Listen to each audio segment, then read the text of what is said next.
Hello and welcome back to the Tim Bush channel. Today we are at Squeaky Clean Vehicle Preparation Centre to meet company director Wayne Jevons and to take a look at a car built by a legendary and quintessentially British car manufacturer synonymous with the world's most famous spy.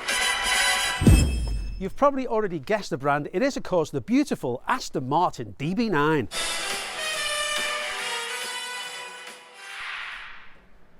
This DB9 was built in 2004 and comes in the rare paint colour Ghillies Green. Now, before we take it out for a drive, let's take a close look around the car and meet the man who's prepared it for us today.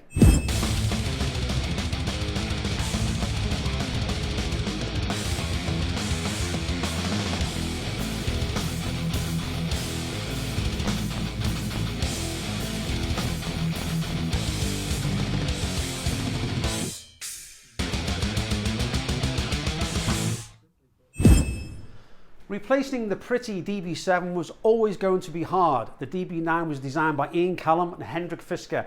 The extent of each individual's contribution to the car was disputed by both, but it could be argued the Aston DB9 is even more striking. Although it succeeded the DB7, Aston Martin did not name the car DB8 due to the fears that the name would suggest that the car was equipped with a V8. It was reported that Aston Martin believed that naming the car DB8 would indicate a gradual evolution and misrepresent the car. Launched to acclaim in 2003 at the Frankfurt Motor Show with a Volante following in 2004, this was also the first Aston Martin to be developed with the VH or vertical horizontal platform, which underpinned all Gaydon produced cars. Amazingly, the DB9 was such an advance over the DB7 that its body shell weighed 25% less, yet had twice the torsional rigidity thanks to its aluminium bonnet, roof, rear wings, composite constructed front wings and boot lid.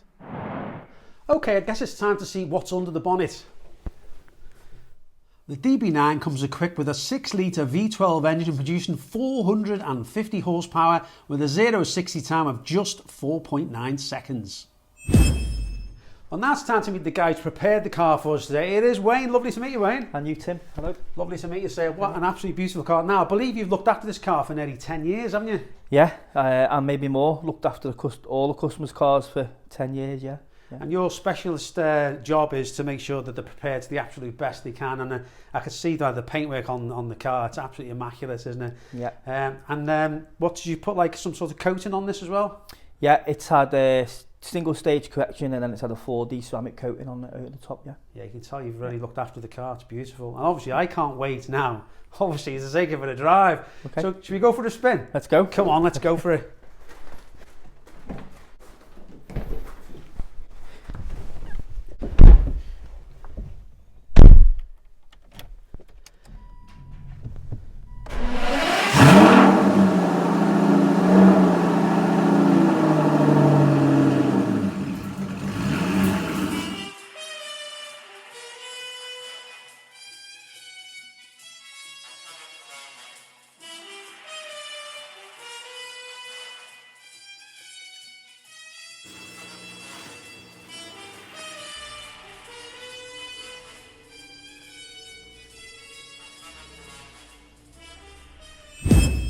Okay, now behind the wheel of this lovely Aston Martin DB9, I'm with Wayne. Wayne's the passenger with me now to experience the drive with me. I know you've driven it lots of times, haven't you, Wayne?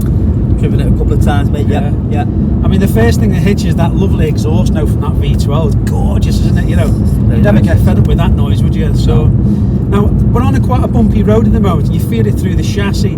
I think this car would be more suited to a more smoother road, but nevertheless, it is a sports car, and it is an Aston Martin. I mean, Aston Martin's renowned for their comfort as well as their speed. And I've driven a few in my day, and they never fail to put a big smile on my face, you know. Yeah. So this particular DB9 has the automatic gearbox, and I've got paddle shift here. I'll just change it down so I can get the sound of that lovely V8. It's a V12, you clown. Really open up the taps a little bit more. The gear change actually is pretty smooth. I've driven a couple, and at low speed they can be a bit cumbersome and a bit jerky, I've found. But this particular one's quite nice actually. It changes here quite smoothly. I would have preferred a manual gearbox, if I'm being honest though, Wayne, because I love a manual gearbox with a performance car. Just you feel more engaged with the drive, do you know? Yeah, I think I prefer manual cars as well, to be fair. Not a big fan of automatics. No, you don't like the automatics? Not really, but it, like you say, it does change quite nice, and yeah, it's a nice drive, nice car to drive. Yeah, the paddles are mounted to the column as opposed to the steering wheel itself. I prefer them mounted to the actual wheel, personally, because then you've got control of the gears whichever way you're steering the car. And the car feels a bit firm, but it is a sports car. But Aston Martin are renowned for their comfort and luxury, and this interior is gorgeous, isn't it? It really is good. It's nice, mate, yeah. I quite like the colour as well. It's like a grey, isn't it? Grey colour, and you've got the walnut veneer inside. Yeah. I think it's ash, I think is the official colour. I mean, it suits the car because Aston have always had that bespoke look. It's quintessentially British, you know, and it's got that feel. Lovely sports leather seats really grip you in the car. Yeah. These side bolsters really pin you in the seat. It's absolutely lovely, and I love the clock layout, the grey layout of the clocks. They're clear. You've got the upside down rev counter, which you quite like. It's quite common with the modern Astons. That really suits the car, I think, doesn't it? Yeah, definitely. Yeah.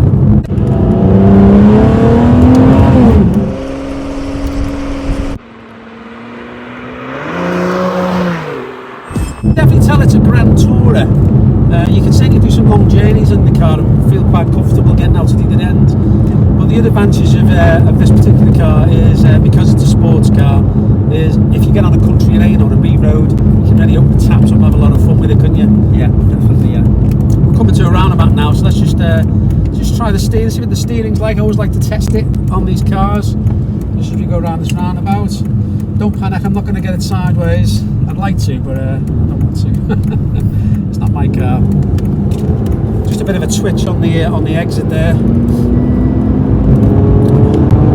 Change up, get the revs up again. You feel everything through the steering as well, don't you? Yeah.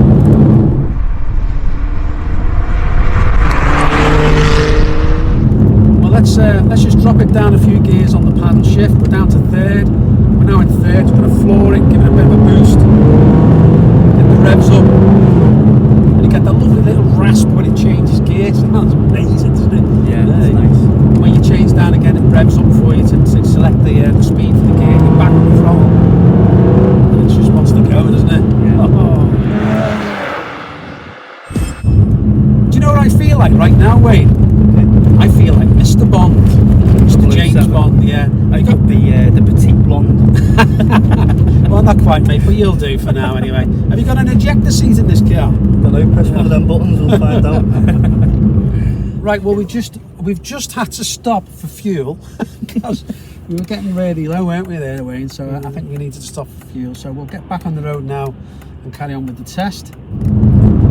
Now, there's no such thing as a cheap to run Aston Martin, but because they've been producing these cars for quite some time, the residual values dropped a little bit now, so they are really affordable. Got a nice open road, so what I'm going to do is just going to give it a bit of a blast on the throttle, just get the revs up a little bit. Wow, that is good, isn't it? Yeah, sounds nice. Yeah. Let's just change down. Obviously, with the paddle shift as well, you get a blip of the throttle to get the engine speed up to the gearbox, to match the gearbox, which is nice. I think most of the modern paddle shifts do that now anyway. But it's nice to know you've got that. As I say, I still would have preferred a manual, but anyway. So we've been driving the car for some time now, Wayne, and I tell you what, that fuel gauge has moved drastically, hasn't it, since we've been in it? It guzzles fuel, this thing, doesn't it? Goes like a drink, doesn't it? Yeah. I think what I read is Aston Martin say that your range is about 200 miles in the car on a full tank. That's not very good, that is it, really? But wouldn't like to fill a tank on one of these. I think if you're going to do those 200 miles, though, you want to make sure the 200 miles you've got a smile on your face. Yeah. You know, that's the main thing, isn't it? Yeah. Well, I've had a wonderful time driving this beautiful Aston Martin DB9. A wonderful day. Many thanks to Wayne for coming with me today and obviously preparing the car for his days and done a fantastic job. Brilliant! Well, obviously, thanks for watching the video. Don't forget to check out my other videos, all on the Tim Bush channel. Brilliant! You have been watching the fabulous Tim Bush channel.